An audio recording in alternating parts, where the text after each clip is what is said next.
Hello friends, स्वागत है आप सभी का आपके अपने यूट्यूब चैनल सफलता स्टडी में। देखिए फ्रेंड्स, यहाँ पर आपको एसएससी सीएचएसएल टायर 2 और एमटीएस टायर 2 डिस्क्रिप्टिव एग्ज़ाम की प्रिपरेशन कराई जा रही है।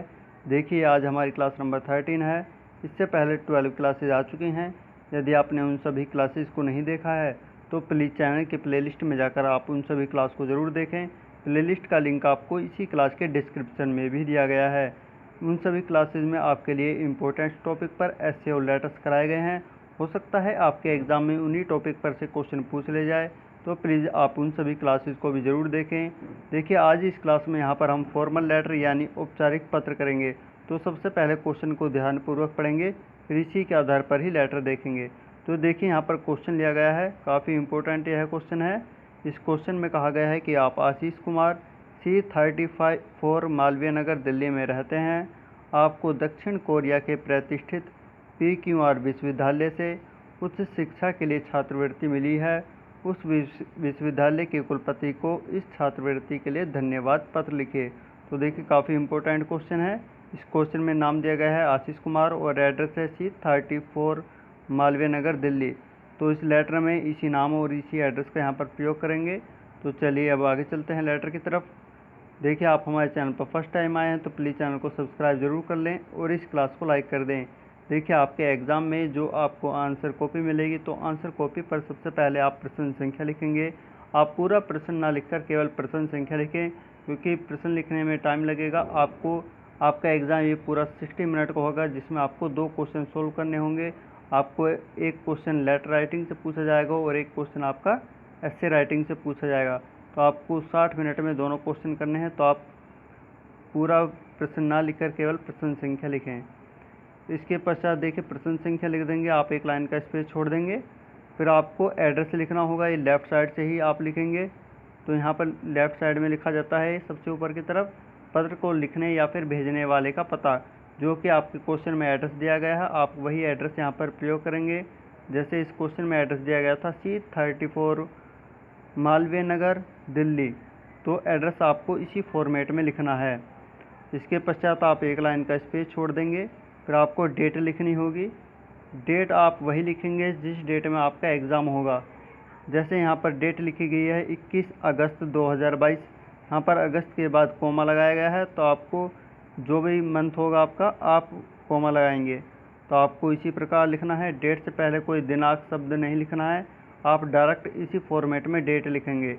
डेट लिखने के पश्चात आप एक लाइन का यहाँ पर स्पेस छोड़ेंगे। देखिए जो बातें आपको बताई जा रही हैं, कहाँ पर स्पेस छोड़ना है, कोमा लगाना है, तो आपको इस बात का ध्यान रखना है। चलिए अब आगे चलते हैं। देखिए डेट लिखने के पास एक लाइन का स्पेस छोड़ेंगे। फिर आपको लिखना होगा यहाँ पर पत्र को प्राप्त करने वाले का पता, जो कि आपके क्वेश्चन में दिया गया था, उसी के आधार पर यहाँ पर लिखेंगे। जैसे लिखेंगे सेवा में कुलपति PQR विश्वविद्यालय दक्षिण कोरिया। आप इस प्रकार यह एड्रेस लिख देंगे। इसके पश्चात एक लाइन का स्पेस छोड़ेंगे यहाँ पर। फिर आपको विषय लिखना होगा। देखिए यह आपका फॉर्मल लेटर है, तो इसमें विषय लिखा जाता है। तो विषय जो आपको क्वेश्चन दिया गया है उसमें जो मेन पॉइंट है, आप यहाँ पर विषय के रूप में लिख देंगे। जैसे कि यहाँ पर लिखा गया है उच्च शिक्षा ग्रहण करने हेतु छात्रवृत्ति देने के लिए धन्यवाद पत्र। आप इस प्रकार ये विषय लिख देंगे। इसके पश्चात एक लाइन का स्पेस छोड़ेंगे। देखिए आपको अपनी राइटिंग का भी विशेष ध्यान रखना है। जो आप लेटर या ऐसे करते हैं, इसकी आप प्रैक्टिस करते रहें। अभी से अपने एग्ज़ाम तक प्रैक्टिस करते रहें। एक नोटबुक ले लें जो क्लास आपको कराई जा रही है। क्लास को लास्ट तक देखने के पश्चात आप वीडियो को दोबारा चलाएंगे और फिर आप अपनी नोटबुक में लिखेंगे। इससे आपकी राइटिंग भी साफ़ हो जाएगी। फिर आपको एग्ज़ाम में कोई परेशानी नहीं होने की है, और साथ ही आपके एग्ज़ाम से पहले आपको रिवाइज़ करने के लिए भी आपके नोट्स बन जाएंगे। तो आप ज़रूर नोट्स बनाएं। देखिए विषय लिखने के पश्चात एक लाइन का स्पेस छोड़ेंगे। फिर आप लिखेंगे महोदय।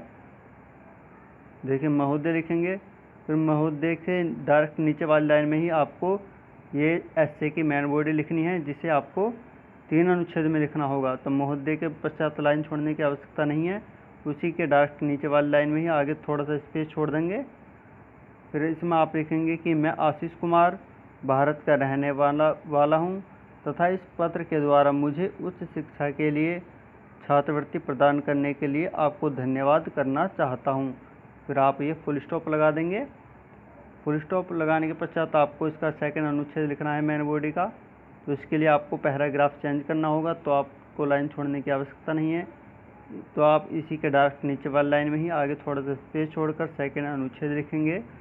इसमें आप लिखेंगे, चूँकि अपने परिवार में स्नातक करने वाला मैं पहला व्यक्ति हूँ, यह छात्रवृत्ति प्रदान करके आपने मेरे वित्तीय भार को कम कर दिया है। इस अवसर को पाकर मैं सम्मानित महसूस कर रहा हूँ। मैं पहले ही कई वैज्ञानिक प्रपत्र लिख चुका हूँ तथा उन्हें भारत के पेशेवर संघ IEEE में पास जमा कर दिया है। उन्होंने भी मेरे कार्यों की प्रशंसा की है। फिर आप फुल स्टॉप लगा देंगे। तो यहाँ पर ये आपका सेकंड अनुच्छेद कंप्लीट हो गया है। देखिए, आप जो लेटर लिखेंगे आपको उसकी शब्द सीमा का भी खास ध्यान रखना है। जो आपका लेटर लिखा जाता है 150 शब्दों में ही लिखा जाता है। आपको 150 शब्दों में ही लेटर लिखना है। यदि आप 135 से 165 शब्द तक भी लेटर लिख देते हैं तो आपका लेटर बिल्कुल सही माना जाएगा, लेकिन आपको 135 से कम नहीं लिखना है और ना ही 165 से ज़्यादा है। तो आप कोशिश करें कि आपका लेटर 150 शब्दों के आसपास ही रहे। देखिए, आप हमारे टेलीग्राम ग्रुप को भी ज्वाइन कर सकते हैं, जिसका लिंक आपको इसी क्लास के डिस्क्रिप्शन में दिया गया है, या आप सीधे टेलीग्राम पर जाकर डेस्क्रिप्टिव पेपर बाय सफलता स्टडी सर्च करके ज्वाइन कर लें। वहाँ पर काफ़ी स्टूडेंट्स जुड़े हुए हैं, आपके जो भी डाउट होते हैं वहाँ पर एक दूसरे से क्लियर कर लें। तो चलिए अब आगे चलते हैं। देखिए, सेकंड अनुच्छेद लिखने के पश्चात आपको थर्ड अनुच्छेद लिखना है। तो इसके लिए आपको यहाँ पर देखिए पैराग्राफ चेंज करना है। पैराग्राफ चेंज करने के बाद लिखेंगे, मैं उम्मीद करता हूँ कि एक दिन मैं भी आपकी तरह संघर्षरत छात्रों की मदद कर पाऊँगा। अपनी मदद से मेरी राह आसान बनाने तथा अपने प्रतिष्ठित विश्वविद्यालय में नामांकन देने के लिए शुक्रिया। यहाँ पर ये आपका थर्ड अनुच्छेद कंप्लीट हो जाता है। थर्ड अनुच्छेद कंप्लीट होने के पश्चात आपको यहाँ पर एक लाइन का स्पेस ज़रूर छोड़ना है। फिर आप लिखेंगे धन्यवाद। धन्यवाद के पश्चात एक लाइन का स्पेस छोड़ें। फिर लिखेंगे भवदीय। भवदीय के डायरेक्ट नीचे लिखा जाता है, नीचे वाली लाइन में, पत्र को लिखने वाले का नाम, जो कि आपके क्वेश्चन में दिया गया है। आपको वही नाम यहाँ पर लिखना है। आपको अपना नाम या फिर कोई काल्पनिक नाम यहाँ पर नहीं लिखना है, केवल प्रश्न के अनुसार ही लिखेंगे। जैसे कि इस प्रश्न में आशीष कुमार नाम दिया गया था, तो यहाँ पर आशीष कुमार लिखा गया है। तो आपको अपने एग्ज़ाम में इसी प्रकार से लेटर लिखना होगा। तो इस क्लास में बताई गई जानकारी आपको कैसी लगी, प्लीज़ कमेंट करके ज़रूर बताएं। यदि आपके कोई डाउट्स हैं या क्वेश्चन हैं तो प्लीज़ कमेंट बॉक्स में ज़रूर पूछें, जिनका रिप्लाई आपको किया जाएगा। तो आप इस क्लास को देखें, लाइक करके अपने सभी फ्रेंड्स के पास शेयर ज़रूर कर दें और चैनल को सब्सक्राइब कर लें यदि आपने अभी तक नहीं किया है। तो चलिए नेक्स्ट क्लास में फिर मिलते हैं। Thank you.